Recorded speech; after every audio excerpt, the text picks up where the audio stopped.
नमस्कार, आप देख रहे हैं न्यूज बीम। मैं हूं आपके साथ मानसी जायसवाल।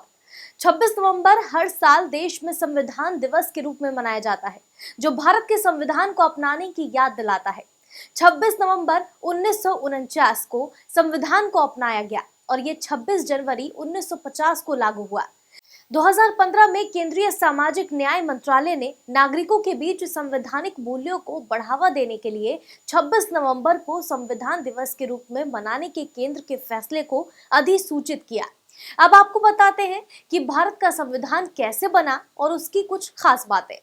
भारत के पहले कानून मंत्री डॉक्टर भीमराव रामजी अंबेडकर को 1947 में संविधान मसौदा समिति के अध्यक्ष के रूप में नियुक्त किया गया और उन्हें देश का नया संविधान लिखने की जिम्मेदारी सौंपी गई।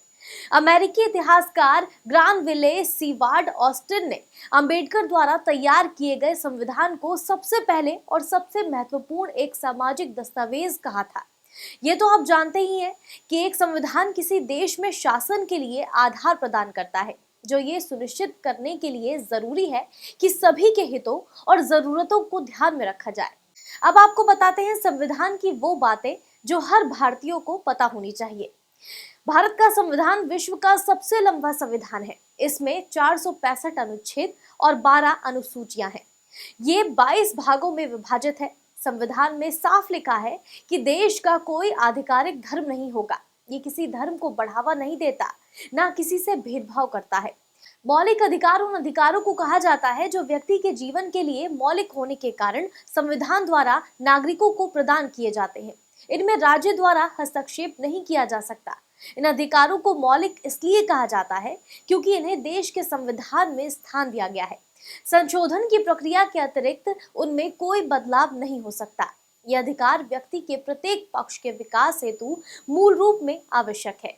इनके अभाव में व्यक्ति के व्यक्तित्व का विकास अवरुद्ध हो जाएगा। इन अधिकारों का उल्लंघन नहीं किया जा सकता। मौलिक अधिकार न्याय योग्य है। भारतीय संविधान में नागरिकों के मौलिक अधिकारों का वर्णन संविधान के तीसरे भाग में अनुच्छेद 12 से 35 तक किया गया है।